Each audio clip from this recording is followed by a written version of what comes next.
A few years ago, I was invited to a curator's home for dinner. It's probably about, I don't know, not more than 4 years ago. It was a really lovely evening, very intimate, about 7, not more than 10 people. Great food, lovely wine. I remember talking to the curator's husband, a professor at the local university. And as a matter of fact, in conversation, the professor looked at me and said, the reason why black people were slaves is because their bodies were made for slavery. So his words landed with the force of a boxer's punch in my stomach, taking the air out of my breath, out of my lungs. And with those words, what he did is he erased me. Standing right there in front of him, he just completely erased me by saying that my physicality, my being, my history was just slavery. So as I mentioned earlier, when he said that, he literally took the air out of my lungs.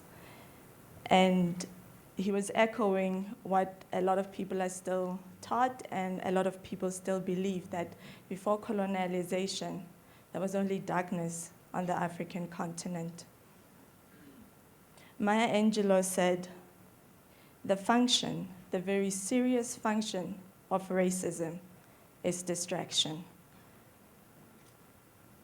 It keeps you from doing your work. It keeps you over and over having to explain yourself. Someone says you have no language, so you spend 20 years proving that you do.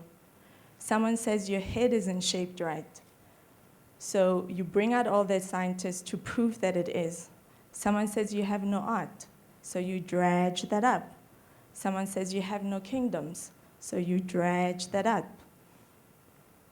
None of it is necessary, and there will always be one more thing. There. This work is titled Makubu. Makubu means waves or ripples. What I do here is I write with red pencil on the white gallery walls. I write 3 circles. 3 circles. I spend one day writing 3 concentric circles. Then I come back the next day, erase what had been written. Then I come back the 3rd day and write over what had been erased. I come back the 4th day and erase what had been written. When I did this performance at Univa in London, I spent 6 days. So 3 days of writing and 3 days of erasing, and what is left is a faded circle drawing.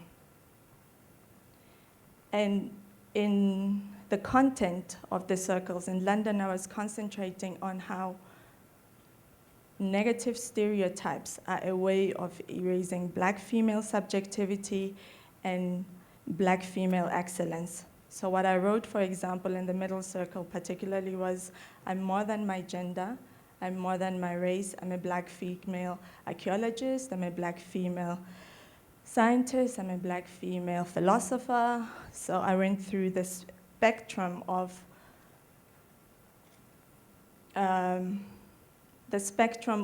spaces that black females have excelled.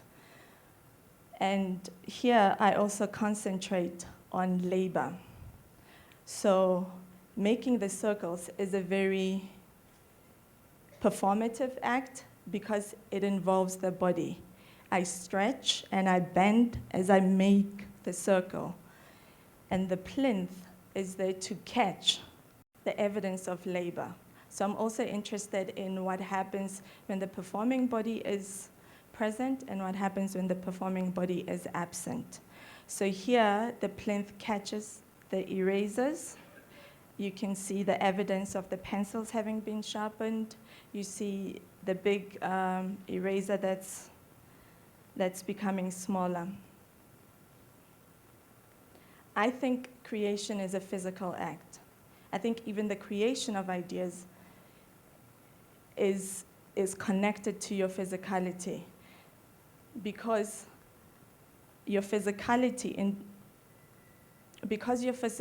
determines how you move through the world.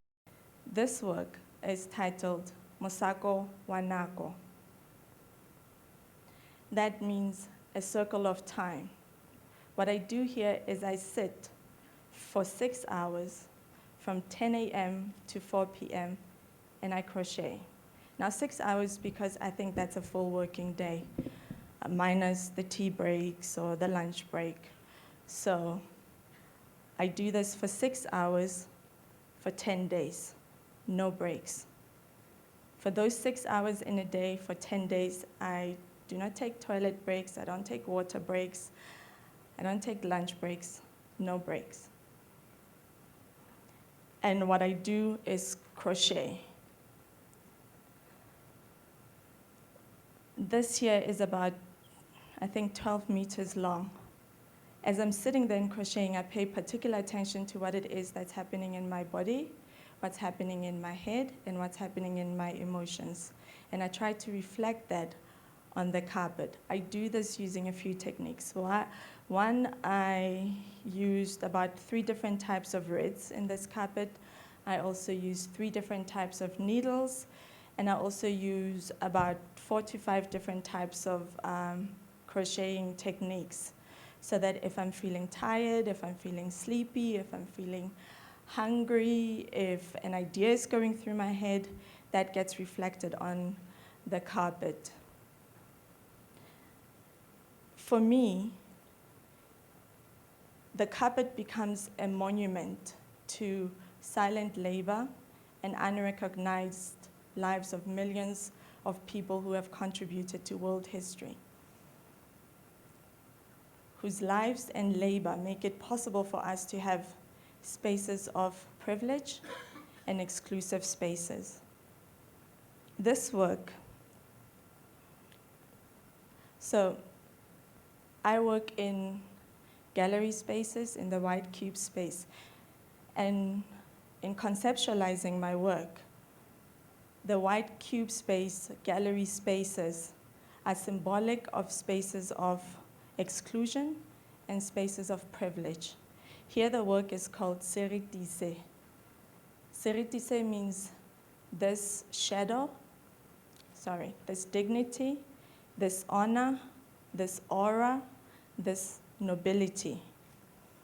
And what I do is I write with black on a white wall. I've spent about close to 2 years researching women of color who have been erased out of world history. I've got a list, it's close to 130 women. So these are the women who are warrior queens, or queens, they are scientists, philanthropists, they are astronauts, they have done amazing things for the world. They have contributed amazingly to world history, but are not reflected within the history books. So what I do is write their names on the wall. Now, I've done this performance in Berlin and in Johannesburg, and in both spaces, it's 3 lines of names at the top and 2 lines of names at the bottom. And what I do, the performing body becomes the public. I ask the public to erase a name. So what I ask them to stand back, contemplate the wall, pick a name, and then enact violence by erasing it. When I did this performance in Berlin, I'm also forgetting to mention that the performing body here becomes active. When you erase a name, you don't do this because there are no names in this comfortable space. The audience has to either stand on their tiptoes, climb on something, so the body becomes active, or bend down and erase. Now, when I did this in Berlin, the audience reaction was very different from the audience reaction in Johannesburg. In Berlin, I think the idea that these amazing women of colors were not part of our history books was an act of violence was somehow a new concept to them. They understood it, but it was somehow new. So they were very reluctant to erase names and make visible that violence. While here in Johannesburg, the audience was very enthusiastic in making that violence visible, because the idea that it's violent for these women not to be in our world history books was not something new to them. And more importantly, they were looking forward to undoing that violence by taking ownership of a name and going home and finding out who this person is. Because I don't provide any information as to who these women are, since everyone can Google that information. So the audience erases a name, and by doing so, they take ownership of the name. I think that it's our individual responsibility to educate ourselves. And I think in doing so, then we challenge our biases and ignorances. And I think the more inclusive our world history books become, the greater our ability to minimize the violence of historical erasure. The absence of these women and other marginalized people from our history books means that the picture that we paint through the stories we tell about who we are as a people is incomplete. The vision we have as a global people is misleading at best. Audre Lorde said, "It is not our differences that divide us. It's our inability to recognize, accept, and celebrate those differences." Thank you.